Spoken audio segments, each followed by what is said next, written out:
Uh-oh, Donald. The House of Representatives is revolting against Donald Trump and MAGA Mike Johnson. They engaged in a major act of quiet defiance. It's not getting a lot of attention. It will in this coming week, but on Friday, again, very quietly, the House of Representatives, via a unanimous consent motion, agreed to take up Donald Trump's 2 vetoes that he issued recently. And the unstated reason why the House of Representatives is taking this up is to override Donald Trump's vetoes. Let me remind you what Donald Trump vetoed. Let me explain to you what the House is doing. I'll explain to you why MAGA Mike right now is showing a lot of weakness and what we can expect to happen when the House comes back into session, including the fact that there will be a vote in the House of Representatives to extend the Affordable Care Act subsidies for 3 years, something that MAGA Mike has also tried to avoid. So let me just share with you again. This was very quietly done. It was posted on the House Press Gallery social media account, but it didn't get a lot of reposts. Here's what they wrote on the House Press Gallery account. The clerk read a veto message from the president regarding H.R. 131, finish the Arkansas Valley Conduit Act, and H.R. 504, the Miccosukee Reserved Area Amendments Act. Then shortly thereafter, the House Press Gallery posted, the chair asked for unanimous consent to consider veto messages for H.R. 131 and H.R. 504 to take place on January 8th, 2026. Agreed to without objection. So what's going to take place? What that really means, the House will consider overriding Donald Trump's 2 vetoes. These were 2 despicable vetoes by Donald Trump.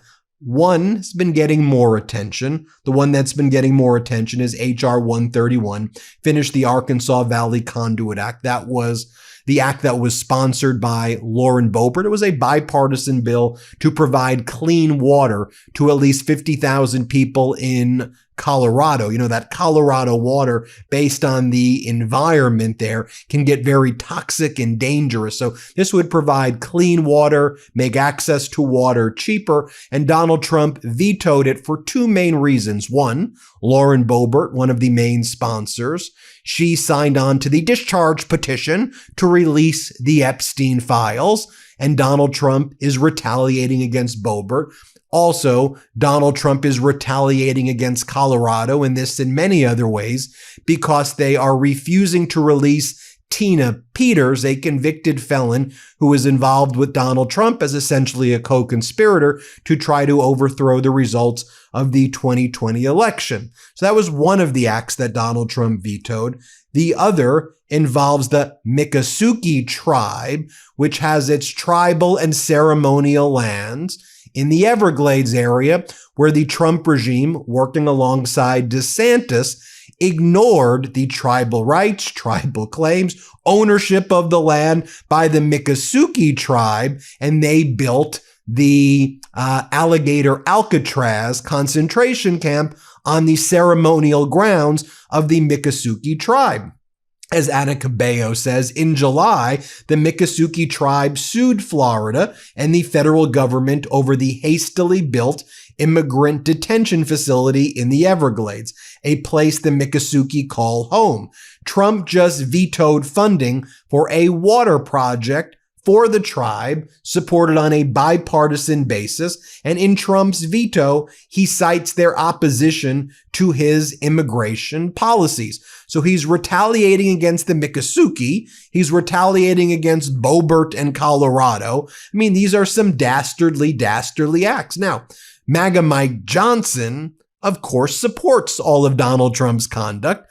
As Marjorie Taylor Greene recently wrote, the House of Representatives doesn't really have a speaker. She said MAGA Mike's not really the speaker. He's speaker in name only. He just carries out whatever Donald Trump says to do. So how was it then that on Friday, very quietly, the House of Representatives was able to put on its docket for January 8th, considering the veto messages. And that could mean overriding the vetoes. Well, what I think went down is MAGA Mike is realizing that his speakership is hanging by a thread. When Congress comes back, there's going to be a lot of attention to the cover-up of the child sex trafficking ring by the MAGA Republicans and by Donald Trump, with the violations of the Epstein Transparency Act. Also, there will be a government shutdown that is set to take place on January 30th. And you may be going, Ben, didn't we just have a government shutdown? And now you're telling me we're about to run into it again? Yeah. The last government shutdown, the compromise was an extension through January 30th. And guess where we are? Less than 30 days from January 30th, the Trump government's about to run out of money again. And you may be saying, is this the way it's supposed to go down? No, it's not supposed to go down like this at all. The House is supposed to be competent. They work with the executive branch. They come up with a budget that funds the government. And you don't deal with this stuff. But this Trump regime and these MAGA Republicans are utterly incompetent. So the next shutdown deadline is 4 weeks from now. Congress has 12 scheduled days of legislative business this month. 9 of the 12 government funding bills remain unfinished. Just think about that.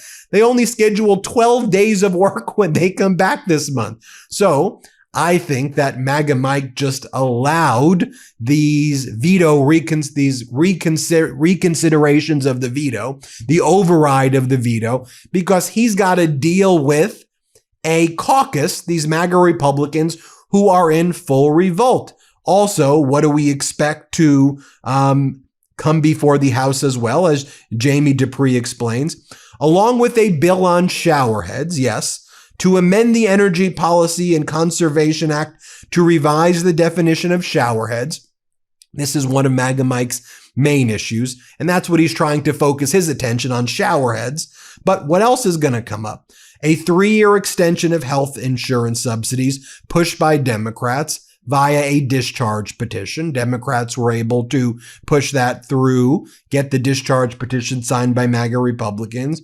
2 Trump veto overrides, which I just described those veto overrides right there, and these 9 unfinished government funding bills, and they've got 12 days to do it. So MAGA Mike is overwhelmed right now, and this was able to just slip through. Now, to override Donald Trump's veto on the Colorado Clean Water and the Miccosukee Clean Water, what needs to happen? A 2/3 vote in the House and a 2/3 vote in the Senate that overrides Donald Trump's veto.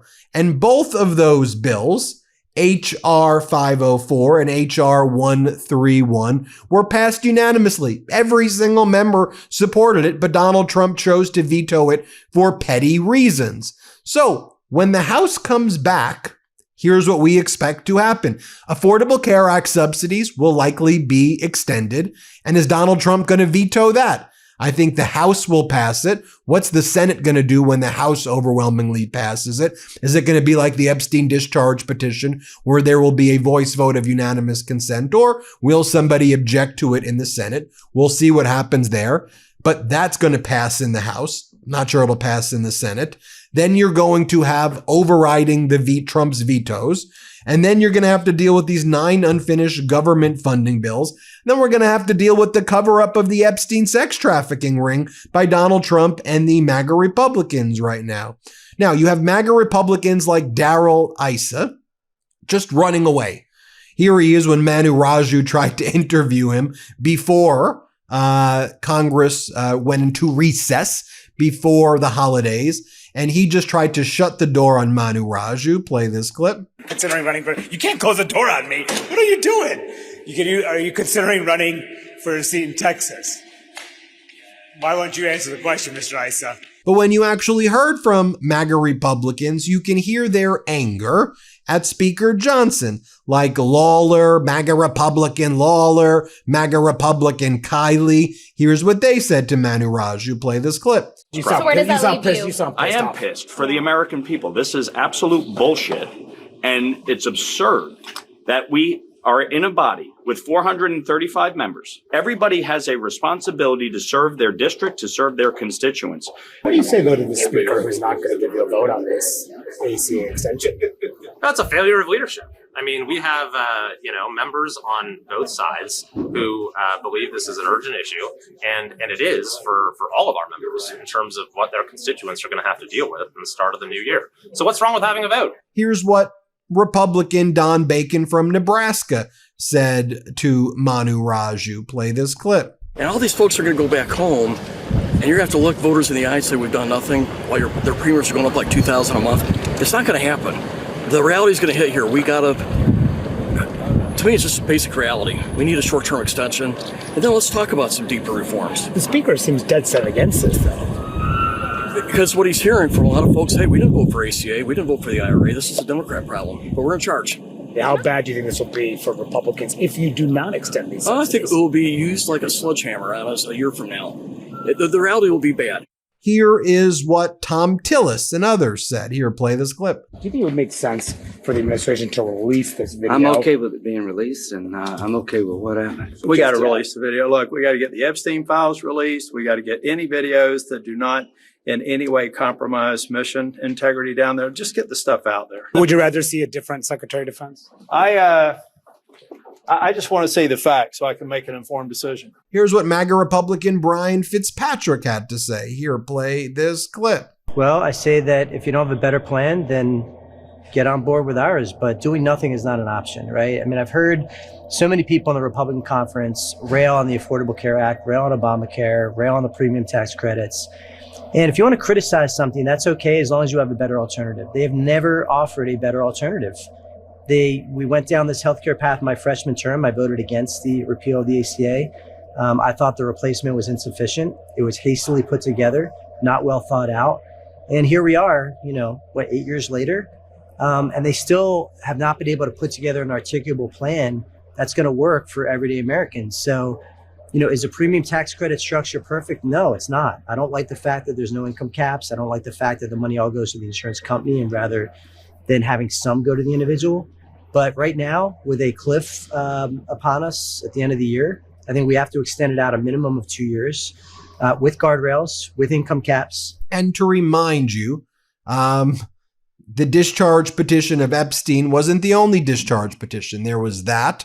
There was also a discharge petition regarding collective bargaining by federal employees after Donald Trump and MAGA tried to block that.